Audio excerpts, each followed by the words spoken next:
Hey guys, thank you for being here today. We're lucky to have an interview with Johan Kriek. He's a South African. This guy won 2 times the Australian Open, so we don't need to say how good of a tennis player he is because he's definitely a real baller. Not many people get to do this. He got to the semifinals of the French Open and semifinals of US Open. So he is also living in Florida. He has his own academy and he's been coaching tennis, probably some young professionals. I don't know exactly. We're going to find out.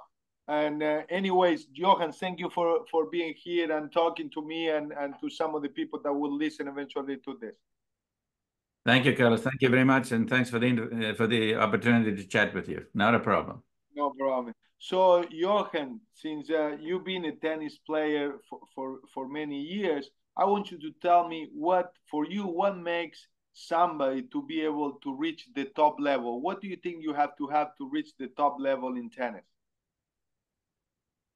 That's a very good question. I mean, obviously, I think that if you want to reach the best in today's world, I mean, obviously, tennis has changed dramatically since I played 40 years ago at the very highest level. I was in the top 10 in the world and played against Connors, Borg, McEnroe. That was a fantastic era to play in. Yeah. And then I sort of skirmished a little bit with Andre Agassi and Boris Becker, and then Mats Wilander and Edberg and Cash, Yannick Noah, Guillermo Villas, Roscoe Tanner. I mean, there's a whole slew of top players that we played back in the days. So, and really, I think if you have a weakness today, whether it's a shot or whether it's a serve or whether it's an ability not to be physically on the court as long as you can, I think that you cannot reach the top. I think today, if you are not a good athlete, number one, I think that everybody has to be very fit now. Everybody has to move very, very well, have tremendous balance. And we see the gigantic difference between when I played. I was known to be a very fast runner, a very good athlete on the tennis court. But it's really, I think, luckily for me, it was genetics, number one. Number two, also that I played so many other sports. I played in South Africa. I grew up on a farm, and I was going to school barefoot, and I would play mostly rugby because rugby is a big sport in South Yes. Africa for the Yep. kids. And tennis was my hobby. So it was a very different environment back then. So luckily, it was kind of my cross training, if you want. I just was and we ate very well because we live on a farm. You eat your own food and grow your own food. So it was like kind of lucky that that happened for me. But, I was discovered when I was 10, 11 years old, and I said, no, this kid is too good. He's a good tennis player. We need to bring him to the city of Pretoria. So I went there on a scholarship, and my tennis exploded. So in a long way, I'm telling you that, a lot of things have to come together to be a very good tennis player. I mean, genetics is one thing. The ability to be able to execute under pressure is a tremendous advantage, and that I was very, very good at that. And I think that your personality, you play kind of tennis like your personality. Yes. And I think I was a very aggressive personality anyway as a kid. I was very, very much into winning as many things as I could play. If it was darts or it was cards or it was tennis or rugby or athletics, running, I was a sprinter. I was just very competitive as a kid. And, I think at the end of the day, we see a lot of these mental breakdowns today in tennis, right? Yes. I don't want to single people out, but we see that quite often where somebody wins a major and then it's like a one-shot wonder. It's like a guy that makes a beautiful song and is a band and they never Yeah. play another number Yeah. one song. So it happens. It happens. But I just think that it is such a journey. Even though I was one of the top juniors in South Africa and then I left, my coach, thank God, emigrated to Austria by accident. I followed him 3 years later and I ended up playing on red clay. That was a huge change for me. And I learned to play tennis mentally very differently because we played only on very fast hard courts in South Africa. We didn't have clay. Yeah. And so then I learned to play the game a different way and learned a lot. Lost most of the time I lost, and so I learned to play more thinking man's tennis on clay, a little bit more mathematics on clay. It wasn't just power, and so a lot of things have to go together. But I think at the end of the day, it's the culmination of how much do you want it? How much do you enjoy the pain? How much can you recover quickly after a loss that's painful? And I think I was just a tough kid. I was just, I was just tough. I was really tough on myself. I was tough on my parents. I was tough on my siblings. I'm the eldest of four. And so, I just think that the mental side of tennis becomes very, very, very important. And you only gain the mental edge if you've been in the arena for a long time and you learn to deal with the pain, you deal with the losses, and you take the little bits of wins that you have and you learn from everything. And that's when I would say after 3 years on a pro tour, I think I really was more of a mature player because you play qualifying and you play challengers and you fight like crazy and there's like thousands of them out around you trying to take your spot and it's extremely stressful. For me, the most stressful time of my career was playing the satellite tour in America. First 2 weeks in Florida, for the 6 weeks that I was here, I didn't even qualify for the tournaments in 1978. I mean, I was playing on green clay and didn't even win. And then the third one, I got to the semis, and the fourth one, I won. The fifth one, I did very well in. So I came in third or fourth in points. And, that for me, that was the most difficult because there were so many guys like me out there. So the Challenger's a very difficult time. I just said to my dad, I can't play here for more than 1 year. I have to break out or I go back to farm.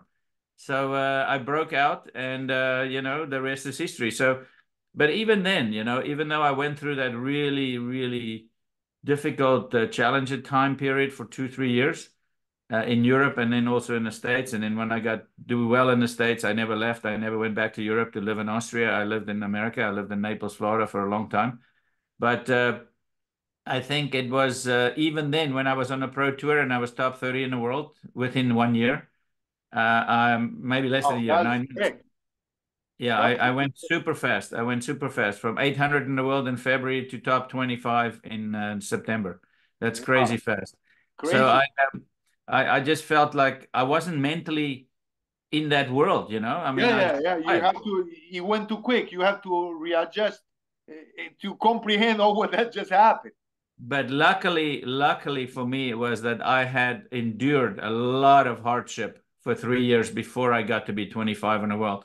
So I understood that this is great. Now suddenly I'm being talked to by people in suits that want to manage my career, and before Yeah. I had a duffel bag and $230 in my wallet, and I'm playing satellites.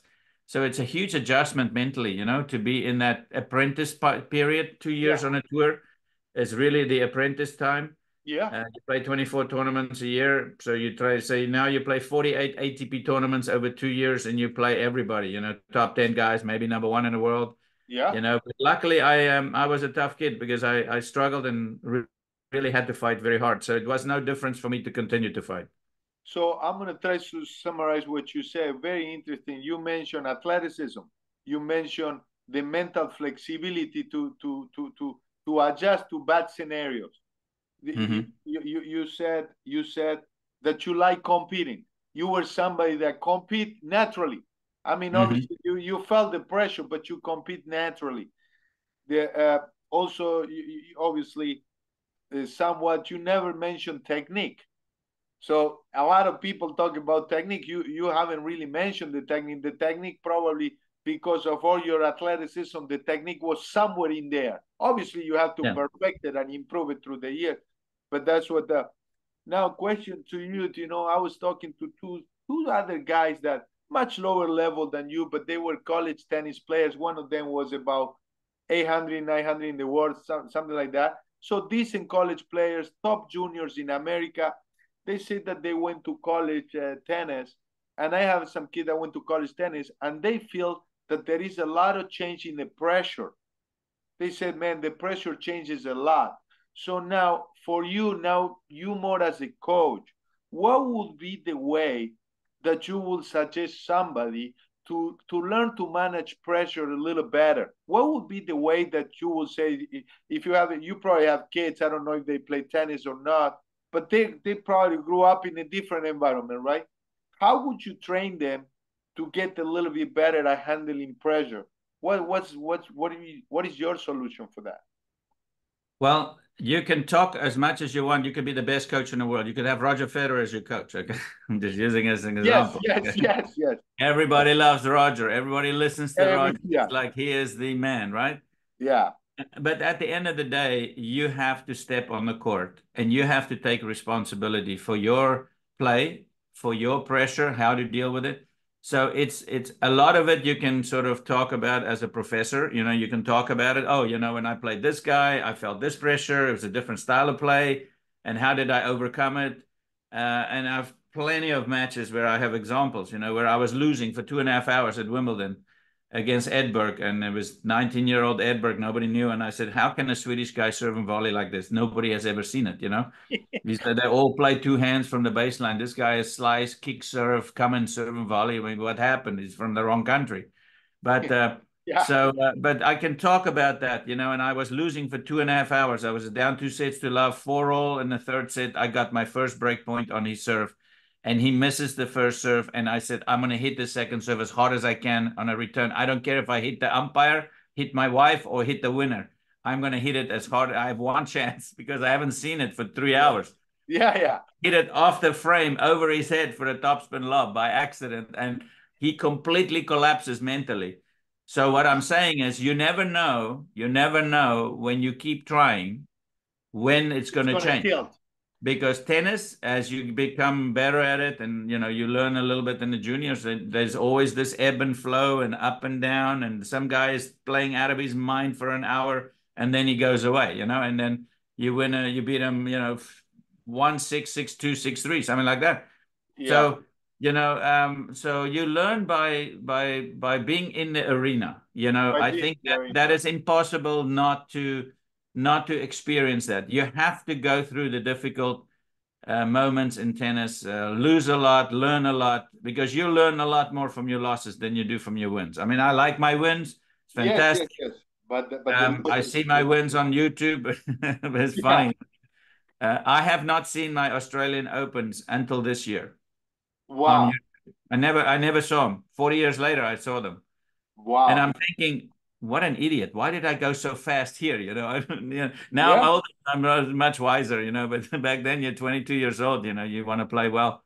But yeah, yeah, no, I think you know, you can talk about there's mental things you can do to deal with pressure, right? Mental yeah, things, yeah, yeah, accept the pain yeah. and say, oh, it's okay.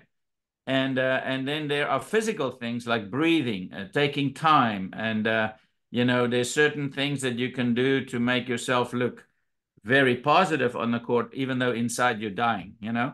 Yes, So so you learn these things, and I've learned a lot from my opponent.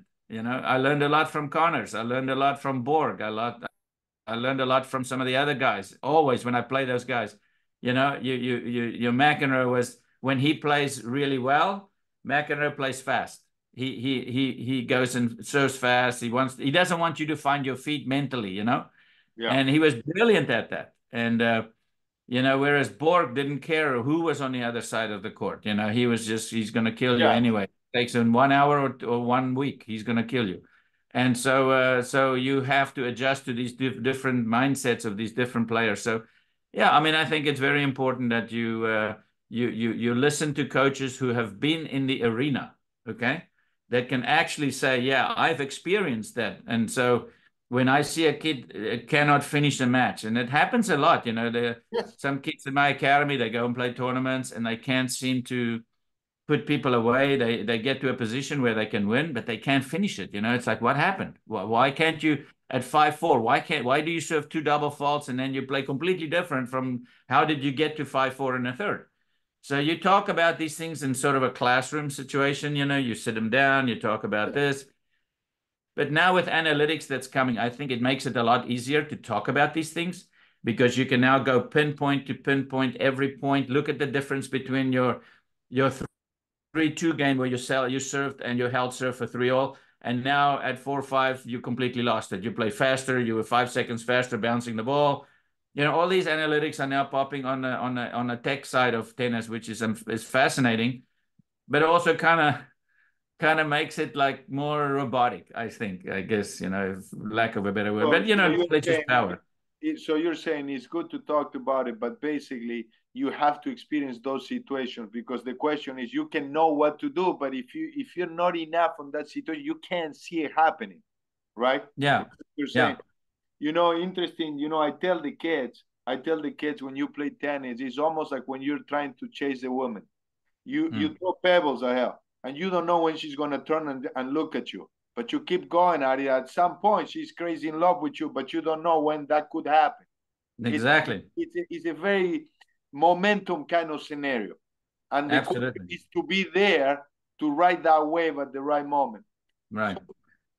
So now what you mentioned, very interesting, when you said I'm friends with David Nalbandian. He's a little younger than me, so he was a bowler. And what is interesting, I was hearing you when you said that you transitioned within a year from being playing little kids tennis to big bowlers. And Mm-hmm. he was running into the same situation. It took him about a year to kind Mm-hmm. of break in, uh, uh, but the challengers of futures stage, he passed it quite quick. Mm-hmm. You think that you passed it quite quick because you have the guns to hit and pass that level, because or because, what do you think you had, or it was your mental strength to pass that? Yeah. What do you? Well, I think what happens is, for me personally, what happened with me was I was an unbelievably good athlete. I was extremely fast on the court. They always talk about it to this day. Brad Gilbert, Okay. Yeah. Yeah. I was the fastest guy I ever played McEnroe. Oh, Kriek, that the guy reminds me of Kriek today, like when he talks about Alcaraz. Kriek, when he played, he was the fastest guy. He was even faster than Borg. Who the hell knows? I mean, but I think in But tennis, you were being fast. fast If is. everybody's talking about you, I was, definitely I were was, fast. I was a sprint. I was a sprinter. I was, I'm a mesomorph. I'm very muscular, so I was very, very much a sprinter. Yeah. And so in tennis, you sprint all the time. Yeah. So but I also think that I had incredible reading skills on the court. So I had a feeling for, if I pass the guy there, where is he going to volley? So I knew when I hit, I already ran for the cross court angle drop shot, and then I passed the guy again, like an angle back or a lob or a chip down the line. So I think what happened in the first year when you play these, when a new guy like me comes on, and it happens with Becker, it happens with Wielander, all the top guys that suddenly at 17, 18, they come out of the woodwork and they start winning, big matches and big tournaments. I think they surprise the older player a little bit, Okay. because the older players, they stay there and they all play each other. And then somebody new comes in, it's surprising, it's like Okay. like Becker serves with the Eastern forehand grip and serves Yeah. incredible aces. And I'm like, where the hell did this German come from? That's And right. so you surprise them a little bit. So I think there's one thing, is surprise. Number two, I was surprising even more because I was little. I'm 5'8", and Oh, I okay. serve and volley like McEnroe. Okay. And Okay. so I was surprising to players and saying, shit, this guy should be on the baseline running and hitting. But Yeah. I could do that, but I was not mindset trained to do that. I was very, very aggressive. Anything short, I come in, chip and charge, or I rip and I volley. And I had good hands. So, beat McEnroe a bunch of times. A lot. I don't think I ever lost to anybody. Maybe a handful of guys, maybe Lendl and Borg. I played only 2 or 3 times on a pro tour, and then I played a lot on a senior tour, but had success with them there. But yeah, it's. I think it was my athleticism and my height surprised the guys. How aggressive I was and how good I was at it.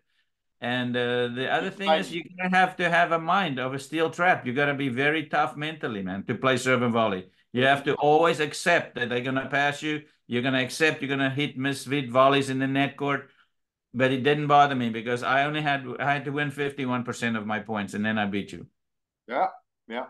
So now for you, Johan, what is talent? What is talent for you? So let's say you look at kid and say, "Oh, this kid is talented," or I mean, I know you probably very say, "Well, I don't know if this kid is talented," because you have been so high up there that to say somebody has talent to kind of make it, obviously, we will not know. It takes, like you said, a combination of things kind of Yeah, work the right way. But when yeah. you say, "Kid, what is talent for you?" Well, the word talent can mean many, many things. Okay. Okay. If you say that a guy like me was a talented sprinter, I just transformed that capability into the tennis formula. That's one talent. You're a great athlete. Alcaraz, right? He can Great athlete. slide, he can run. He has talent to hit a drop shot with a full Western grip and make it feel where most of us old guys would go to a continental grip and then That's feel, right. right? So that's a That's right. talent. So what I'm saying is there's many different forms of talent, okay? Jimmy Connors had a talent for getting under your skin. McEnroe also under your skin. That's a talent, right? You sort of, I can't believe the guy's talking to me while I'm changing sides, or he's sitting there mumbling to himself. I can't believe this guy's so lucky, this type of stuff. And then there's people like a Borg who can be super talented, super calm, amazing. I mean, nobody plays like him. He doesn't say a word. He doesn't ever make a peep. And then you have people like a Roger Federer, who it seems everything is just the best. Yeah. Is it talent? I mean, he obviously worked very hard. But for me, talent is comes in many different forms. Many different forms. There's a lot of different paprika in talent. Yeah. Okay. Very good. But the equation has to make you win, basically. So when you look Yeah. at kid, the kid has to be winning. Yeah. So it could be different ways, but if the kid is not winning, maybe that talent is questionable. Exactly. Look, I mean, in tennis today, it is a very long journey. It's a very difficult sport to get super good at. It's the anti-matter of the cell phone for kids, because kids can just go TikTok and they look at videos. Their brains are going 20 seconds. Nah, I'm tired of this video, and the next one and the next one. Whereas tennis, I mean, some weeks and months it's boring training because you're changing a grip, or you're trying to do something different, and you have to override the app about how it feels in your shots and stuff. I mean, I have two kids. I have a 13-year-old daughter and an 11-year-old boy that are pretty competitive in the Florida market. They play in the middle of the Florida age groups. And we travel. We're a tennis family, and they're playing level threes now already, so pretty high level national stuff. Yeah. And it's a journey. It's not easy to play, and it's very expensive. It's very expensive for parents, but we're a tennis family, so I enjoy it. It's kind of crazy sometimes, really crazy sometimes, but I'm not worried about the world ranking for juniors and 14s. I'm worrying about how do they learn. I want them to be very, very good at 16, 17, 18. Then it matters the most. Yeah, then it matters more. So now let's say that we divide the age of learning, right? Let's say you have to learn between 10 and 16, and then you have 16, 17 to early 20s, and then a professional or a college player. Let's say within the first break, what is more important to develop? We should pay attention to the tennis. We should pay attention to the physical part. We should pay attention to the mental part. How would you say that this is more important? That way, in the next phase, the player can keep evolving. What would Right. you?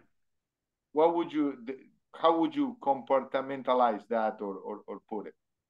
Or how That's do you do actually it at your academy? How do you do it yeah. at your academy? It's a pretty difficult thing to answer and say this is the way I think it should be, because everybody is different, right? To give you an example, there are girls that are in my daughter is very tall. She's 5'8" Oh, already. okay. She's 13. Oh my God. But not a super good athlete. She didn't get my genes. I don't know. Maybe she got mom's slow genes. I don't know. Don't say anything to my That's wife. yeah, right. But my son is the opposite. He got my genes. He's super fast, and so yeah. The question that I have is, we have to look at the fact that why are 72% of the girls that are playing competitive tennis quit at age 14? Why? So there's lots of questions. Okay. First Okay. of all, hormones, the girls Good. change Good. much more so than the guys. The boys are like stupid, pretty much. The girls are very much becoming women, and it's like a whole different environment and mentally for them. We're dealing that with my own daughter. So you want to have to be very, very in the know about what is it that she wants to do. You don't push too hard. You work on things, But we battle with that on a weekly basis. Sometimes she doesn't want to play a tournament, and sometimes she wants to. And then there's always this, a seesaw match between working hard and maybe not working and pressing too hard. But I think it's very important that you, as a coach, and I do this in my academy, I'm very detailed oriented, because I did not have super detail when I was a kid. I grew up on a farm, so I'm a professor. I've studied, I've read. So to come back to another previous thing that we talked about, why is it that you become good? Okay, I'm telling you, if I see a kid that comes to the court that is never late, it's actually early, and when we're on the court, he runs to pick up the balls and cannot wait to hit the next drill. That starts to give you an idea. What is this kid's head? Where is he? The parents are not here. Why is he doing this? Then you have 95% of the other kids. I'm so tired. I need a drink. You have to tell them to pick up balls. When somebody shows me the desire to do more than what I'm asking, that's talent. That is somebody that is going to work much harder than the rest of the kids. And those are the little nuggets. They may not have the best forehand, may not have the best overhead, may not have the best volleys, but over time, all of it comes together like a beautiful cake that you bake. And those kids are the ones that are going to succeed because they want it so badly. And that's how I was. I slept with my racket. I live on a farm. We didn't even have electricity. We didn't have even television or internet back in those days. So we would get the tennis magazine. My mom would get a tennis magazine from the library that was like 3 months old already, and I would read it. And Rod Laver serves like this, volley like this, and I was hungry for information. And even though I live in the middle of nowhere, I was able to take some things in, and I had some adults that played tennis. My parents were like 3-0 tennis players at the club. And there was only two cement courts. That was it. Small town. Yeah. And so this one farmer was saying, oh, I go to Johannesburg and I watch the South African Open. I see Arthur Ashe. I see Connors. I see Roscoe Tanner, Guillermo Villas. I've seen Rod Laver. I've seen Ken Rosewell. And so they say, oh, he holds the racket like this and he holds it like this.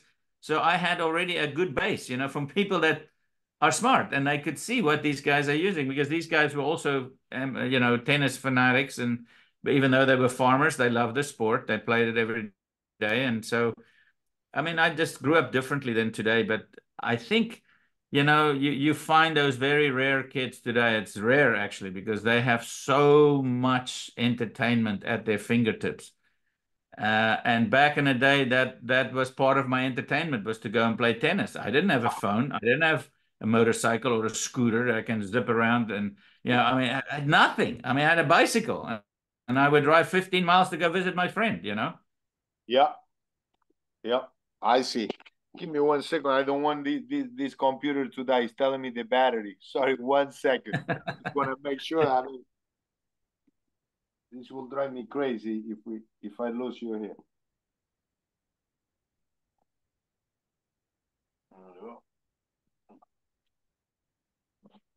I see. So are you coaching in Chicago?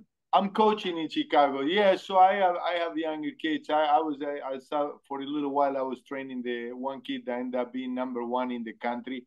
And when I see him, I think about a lot of the things that you talked about. It's a kid that he had a desire. He could read the ball. He moved really well. Technique. He was missing some stuff, but he's always super athletic and a fighter.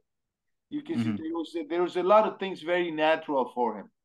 Kind of like what you're describing, basically you're telling me a lot of things that you did are kind of natural in a way. Nobody really taught you, even the whole desire or how it seems like you were a student of the game with what you have at the time.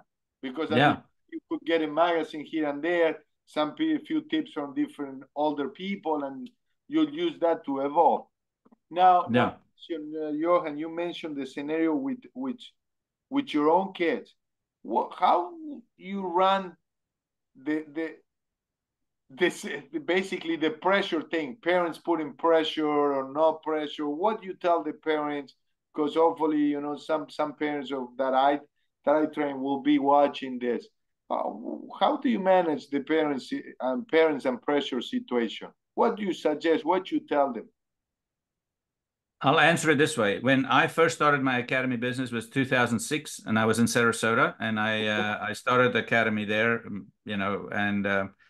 and within a year or so, when I was there, I knew Peter Corda because he lived at IMG in Bradenton, and Okay. Sebi was 8 years old. Okay. So I'm going to answer this question this way in a roundabout way. So Peter came to me and said, "Listen, Johan, can you put him in your academy? I want him to be around other kids, and you know how to play. You won the Australian, I won the Australian." So I understood it at that time as that even as good as Peter was as a dad and as a coach, yeah, he'll oversee everything in a way, right? Yeah. But also let somebody else work with your kid too. So to answer your question is that I found it very difficult for me to have let go, and I finally allowed it. I finally said, you know what, that's okay. I can't be in charge of everything. So at the end of the day, even with my own personal experience of a pro player, is that there were many people involved at the end of the day with your tennis. Your parents start you, and then one guy is sort of a guru guy, and then I went to high school. I got a coach and played with guys, and I learned from my mates in school and all that. So at the end of the day, there's a lot of influences on a kid. So I'm not saying that I brought Sebi Korda to be, the tennis player that he is today. There's a lot of other coaches that are involved with him. But when he was a little kid, he was in our program for about 2 years, and Peter was there. And I still talk to Peter to this day. He's an amazing dad with two phenomenal golf players, the two girls, and then Sebi is obviously a phenomenal tennis player too. He's had an unfortunate wrist injury with a surgery, but it's just in a roundabout way. I think the pressure is always going to be there. It's how you schedule and how you go about talking about them after the matches, whether they win or lose. Most of the time, they lose at the quarterfinals or onwards. They lose. They've been in the finals a few times, but um, you know they have to know that tennis is not for sissies. Not everybody can play with pressure, right? A lot Yeah. of people don't like pressure.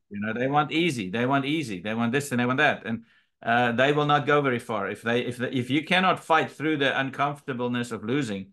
And sometimes you win, but you just have to do that once, and then you realize this is something I can do. So a lot of people give up before they can actually get to that point where they say, you know what, I was losing for 2 hours, and then I played unbelievable to break and win the second tiebreaker, and then I won the third set 7-6, and I was fighting like crazy. You just have to do that once, and you get that feeling, and you go, but maybe I can do it again. So Yeah. it comes back to my point is that you have to experience it. You got to be in the arena.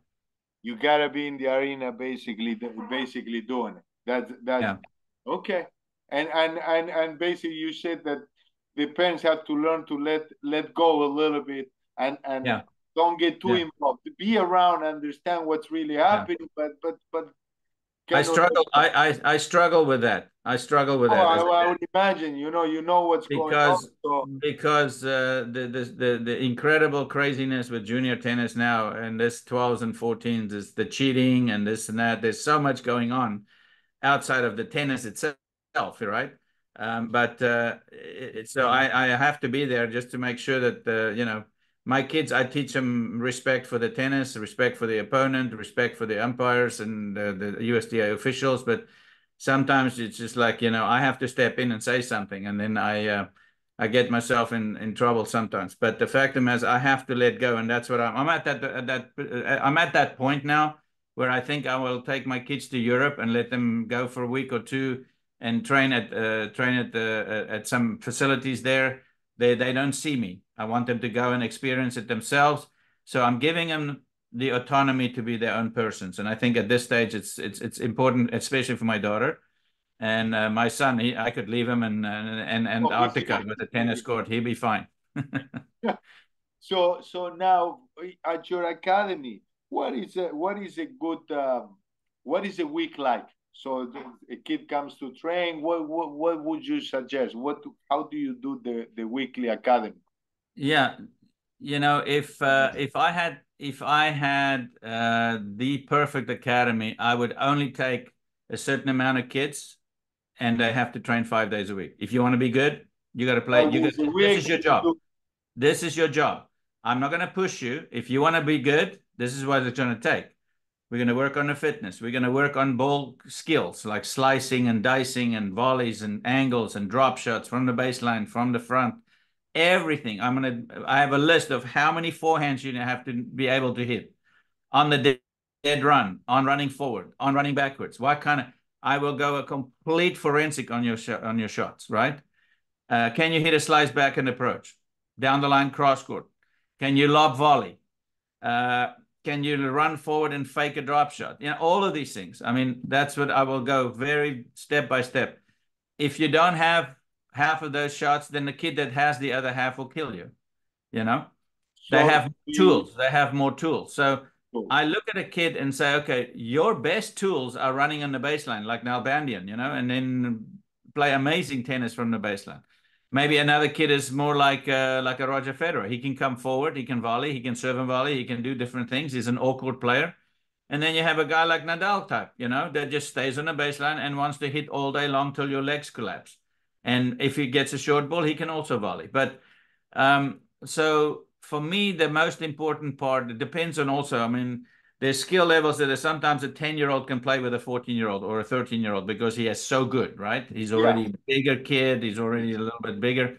But it changes over time, Sometimes the little kids can pass by 16, they pass the kids that were much taller than them, and they catch up. So that's why I'm almost worried about a kid that is at 12 years of age and he's already #1 in the world. Who gives a shit? It doesn't matter because he's going to be passed by somebody soon. Very rarely do they stay in the age groups #1. Maybe Roger Federer was different. I don't know. But so I work very hard the first 3 days on skills. Okay, all the different skills. First 3 days of the week. First 3 days. 3 days of the week. 3 days of the week, and then by the 4th and 5th day, we start playing a lot more points and more match play. I think if you're already a competitive tennis player, you got to play a minimum of 5 to 8 sets a week, because that mind play of playing sets and winning and losing points is very different from working on drills and hitting a forehand inside out and then down the line or approach or whatever. It's different from drills. You have to play sets, and then you have to play competition on weekends. Simple as that. Okay, as simple as that. So a lot of point play, a lot of sets. So no matter what, you really have to play sets independently of what your technique looks like. Yeah, really absolutely. Be playing sets. So now, Johan, what do you think that obviously you have pretty much everything to be top 10 in the world. But what were you missing to take it to the next level? What, in your eyes, what was the thing that maybe if you have this, you have been, I don't know, what number? Right. No, I tell you where I think I missed out on was I never really got to a point where I felt like if I had a sports psychologist that said to me, Johan, I think that we can take you from #7 to #1 in the world, and this is how you do it. If I had that specialist come in, because I was so driven, but I was using more the physical and not so much the intellect, because I was never taught to combine the two with a specialist. I had guys that showed me how to hit a better forehand. I changed my forehand actually from an Eastern forehand to semi-Western after I had already been on a tour for 2 years. Okay. Wow. So that changed my tennis to be better. I hit the ball harder and higher over the net. And so I won my 2 Australian Opens and did very well after that. But I think that between 1982 and 1986, if I had, and we didn't have those specialists back then, we just, it's a different era. We didn't even, I was married very young. I was 20 years old when I got married. So my wife and I were traveling the world at that time. But I think if I had a really great sports psychologist, because even though you got to understand my culture, okay, where I'm from. As an Afrikaner, because English is not my first language, okay? No, you're African, right? I'm an Afrikaner and I'm a farmer type. And so, the culture of the Afrikaner is that the kids have to be somewhat more reserved and not so loud. Okay. It was frowned upon to be loud. But here I'm in a loud environment. I'm on center court with 20,000 people. That was my stage. It was my character. I wanted to be there. But I almost felt like it held me back from my cultural perspective, that I couldn't really release the true Johan. I didn't have the path. I didn't have the authority that says, you know what, Johan, you are unbelievably funny. You can be so much more on this stage than you are. And I think if I had had somebody like that sort of helped me transition from this, not just this phenomenal athlete that has all the shots, but to have all the shots up here mentally, to become much more rounded and much more open and much more freer to do things that I felt like I could have done. Now, looking back at it, it was definitely something that I've missed, because I was a very emotional player. Okay. People like to watch me. When I was on, I was the best in the world. I kicked McEnroe's ass 7-6-6-1 one time indoors in San Francisco. And the umpire today lives in Cape Town, South Africa, a British guy. He umpired it. His name is Mike Lugg, Lugg, Mike, and he's now retired. But he said that was the finest serve and volley match he's ever seen in his life, because he was umpiring. I Yeah. couldn't miss. I mean, I played unbelievable tennis, and I destroyed McEnroe. He was #1 in the world. And so I think that if I had taken that knowledge of I can beat #1 this badly, I should never lose to #100. But I did. So it's weird, It's kind of like I almost didn't believe that I did it. It's almost like you have to become cocky. And I sort of did in the beginning when I first came out of my cocoon of my challengers. And then I become the egg was hatched. And now, Yeah. but I don't think I fully matured, to the extent that I probably should have been top 3 in the world for sure. So you still think that basically at your level, there was a little bit lack of belief that it was part of your culture. You couldn't just Yeah. you just couldn't change your okay. Yeah, it makes sense. It's really because I'm to this day I'm the only South African to have two majors. How's that possible? Yeah, no. I mean, so I did break out, but I know I could have even been that further back down the road with the mental side tying in with the physical.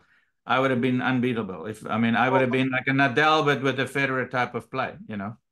Well, I mean, you definitely. I mean, I would say, Johan. Obviously, this and for me, it's an honor to be talking to you. But I was so surprised. Now, an example is that when I reach out with a message, you say, "Hey, man, we can talk." It's very rare that to get to talk to somebody such a high level that easy. I would say Right. it's not easy. So, Right. so you definitely, even though you were up here, you're very level-headed, and probably it's the culture. You were a rugby player. Yeah. You grew up in a farm being a rugby player. It's definitely a little bit different environment, even with all the trophies that I see behind you. You know, you know what I mean? I mean, I don't see, I can't recognize which one is the Australian Open. Maybe that big one over there. I don't No, it's actually, I tell you, hang on, I'm going to show you. This is the Australian Open trophy. Wow, really? Whoa, man. It's the size of my head. I couldn't even imagine. I was thinking that It's extremely heavy. I think there's maybe some gold in there, but I don't think so. yeah, I see. Yeah, But there's only I have 2 of those, but didn't have the wow, capacity to do any more. But we don't get the big trophy that you see that they hold up, the silver one. You never get that one. stays with the name, right? That one stays. That one stays in your hand for 5 seconds, and then they take it away. Well, what I would imagine, man, the memories of what you have done through the game of tennis. I think that is probably the best trophy you have. You rechange yourself probably every year, and you learn so many things through the tennis court, and you meet so many people, and so many things happen because of you play tennis. I think that's what probably or you put your kids into tennis, no? So, Yeah. so now when these people talked about tennis is so mental, right? It's so mental. It's so mental. What would you say that is how would you say that Nadal is much better mental than let's say Federer? Is he better mental? Is it mentally better than Federer? Or but definitely they're different personalities, right? Yeah, Different no, personalities. definitely. Very different personalities. But I think that because of the clay, I think Nadal, because of his strength and his legs and all of that, how unbelievable to win 14 French Opens is absolutely unbelievable. I mean, I don't think anybody is ever going to break that record. Is Federer a better player? Maybe talent-wise, more variety, maybe. But on clay, I don't think there's ever going to be anybody better than Nadal. I think even Djokovic now, I mean, he's the winningest tennis player of all time. Yes. But I don't think on clay anybody can touch a Nadal. I mean, And then you I become wish that the Nadal would physical not. top. Yeah, I feel bad for him that he played in Barcelona. I knew he was going to lose to De Minaur. I said, look, watch. I mean, he hasn't had enough time to play. I mean, De Minaur is very fast, very Yes. fit. He's been playing a lot. He's getting better. He's getting better. Tough player from Australia, very tenacious guy.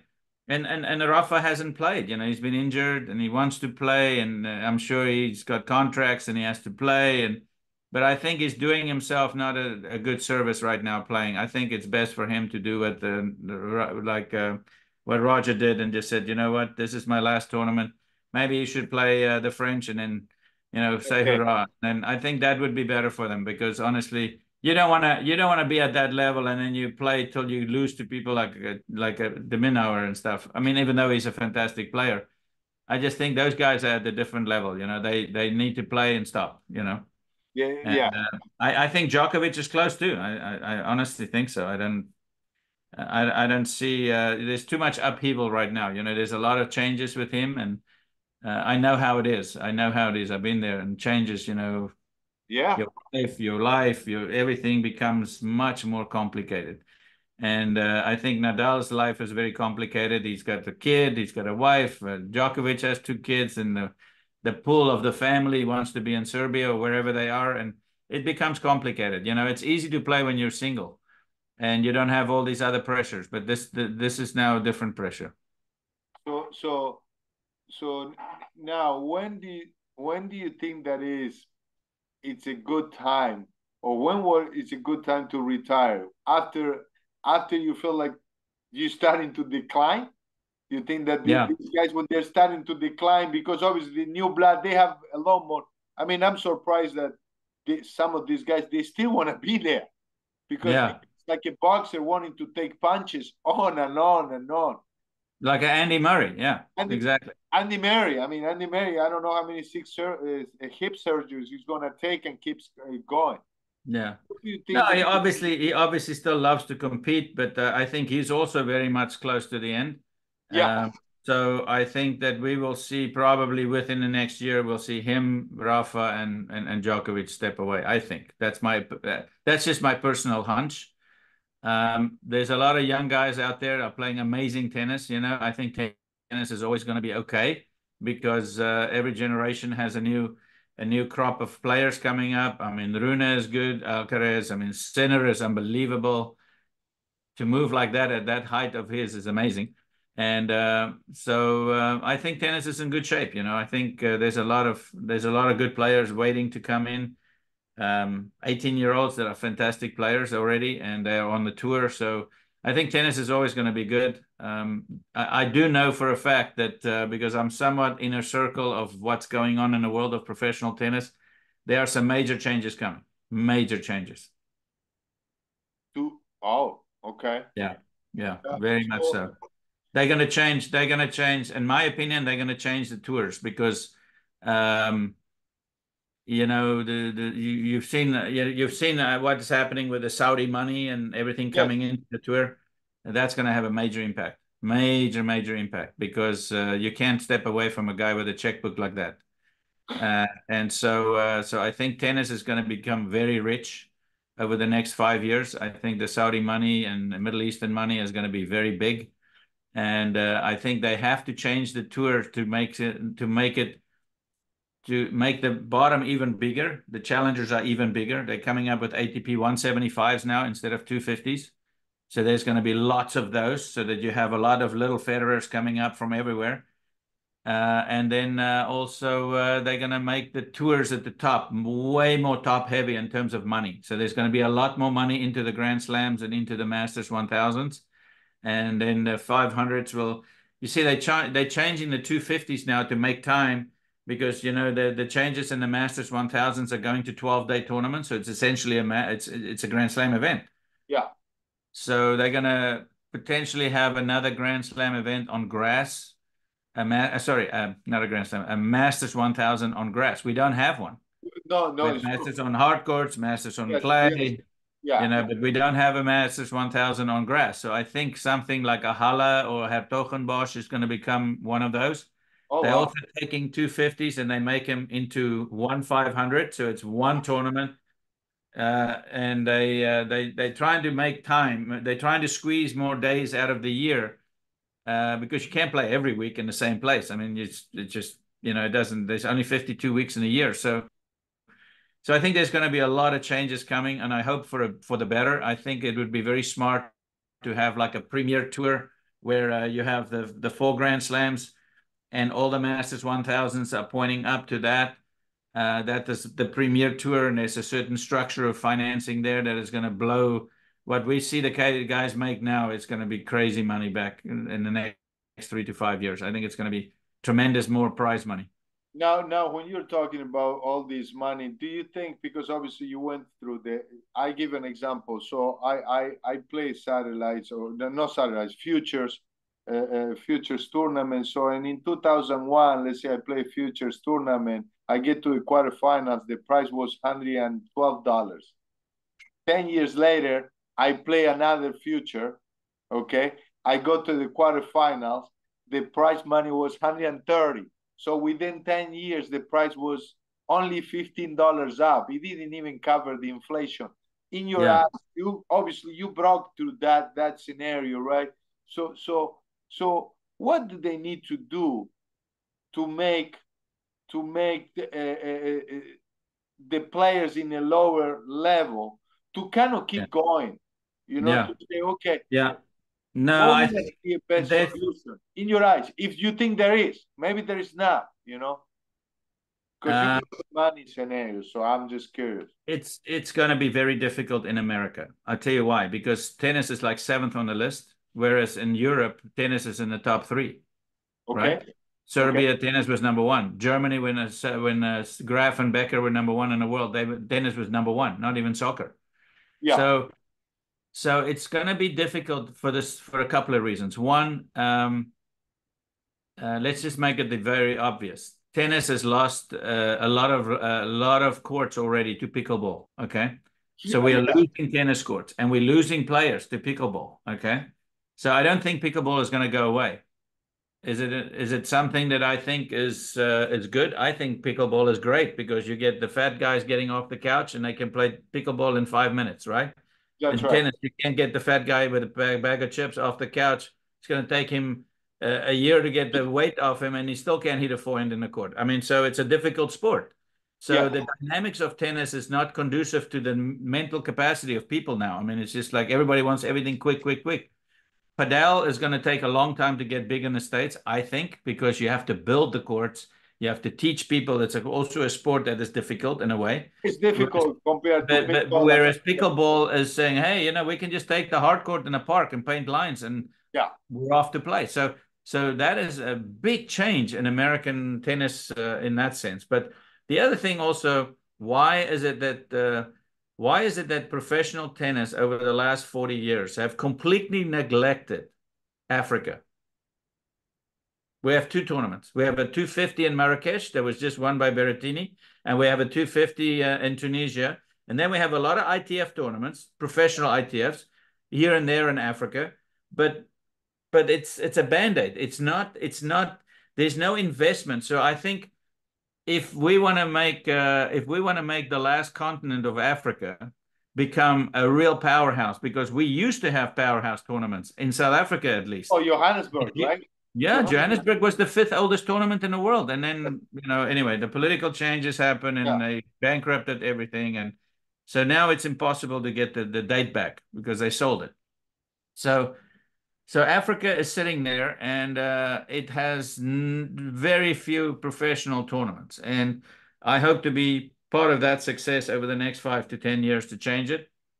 So I'm going to go back to South Africa in May to talk to some people and start to get the ball rolling. And there's a lot of support. Let me put it that way. There's a lot of support. Yannick Noah is in Cameroon already doing great things. The French Tennis Federation, Africa is divided into French, Anglo, and German. And so, so there's a lot of opportunities there with very big people and corporations to make tennis, again, a very viable sport. I mean, the NBA is spending $100 million in Africa already. So why can't the ITF spend more money in Africa, But the ATP and the WTA has neglected it for 30, 40 years. I mean, I don't understand why.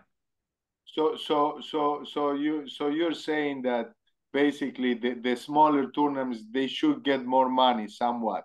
They should get more money. I mean, that will definitely help to keep players going a little bit longer, right? Yeah, I think Gaudenzi is a very smart guy. Okay, he's a very shrewd guy. I think it's probably one of the best tennis presidents the ATP ever had was Gaudenzi. Okay, in my opinion. Okay. So I think he would see the value of bringing in the Saudi money, because they have an unlimited checkbook, and say, listen, where's the next Nadal and Federer going to come from? Europe. Europe is done. It should be coming from Africa. If we're honest, I mean, it's going to come from Africa. So I have a team that I put together that will hopefully be able to give the pathway to such an extent that over the next 10, 15 years, we'll see some Grand Slam champions coming out of Africa for sure. Because the hunger is there, the talent is there. The talent is there. And we just have to build the bricks and mortar situations in certain countries in Africa and get the ball rolling. I was born in South Africa, so it's easy for me to go back and do things there in that way. But we have some big plans. So I hope that we can, once we have a little bit more traction, that we can get the team to really go forward and make it happen, because I think it's the last frontier. Now, one more question, and then I'll let you go. So if I want to learn tennis, or I have a guy like you that knows a lot, what question I didn't ask you? What should I ask you? What would be something that, because I don't know what you know, everything, obviously, and what should I ask you that it will be a good thing that people need to know about tennis? Wow, that's a trick question. There's so many things. How do you stay in the game long enough to fulfill your capacity of a tennis professional? You have to love the game. It. How do we do this? Because you got to love it. You got to love all of it. The pain, the happiness, the struggle, the injuries, the nagging this, the travel. You got to just love it. I mean, it's just, there's no way around it. It's like, you can't eat all the blue Smarties and leave the yellow and the brown and all the when I say the M&Ms, I mean, you got to take the whole package, so all of it. So you got to just love the whole process, and don't just think about the end result. You got to focus on the process. Okay.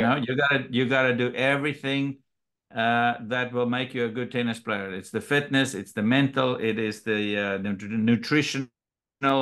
It's all of it, and you got to be smart today, because you have to be fixing yourself on the court. You can't just keep looking at the coaches. Back in the day, we couldn't talk to the coach in the side. Now they have all the rules. It's crazy what's going on. But anyway, it is changing. It is what it is. But you got to just love the game. You got to love it. You got to love competition. And, many a times I lost to a guy like Vitas Gerulaitis. I lost to him 3-4 times in a row. And I said, okay, the fifth time I play him, he's never going to beat me to the net. And I beat him like badly. And I said, now I know how to play him. Never going to lose to him. So, I mean, it's challenging. It's very challenging, but you got to love it. You got to love the challenge. Very good. Johan, thank you so much, man. It was a pleasure to hear. And I'm gonna put the video, and I put some information about your academy and all that. That way, hopefully some people will contact you. But thank you very much for the time, man. Appreciate it. Okay. My pleasure. Anytime, man. Good luck with your business. All right, bud. All right. Thank you. Bye-bye.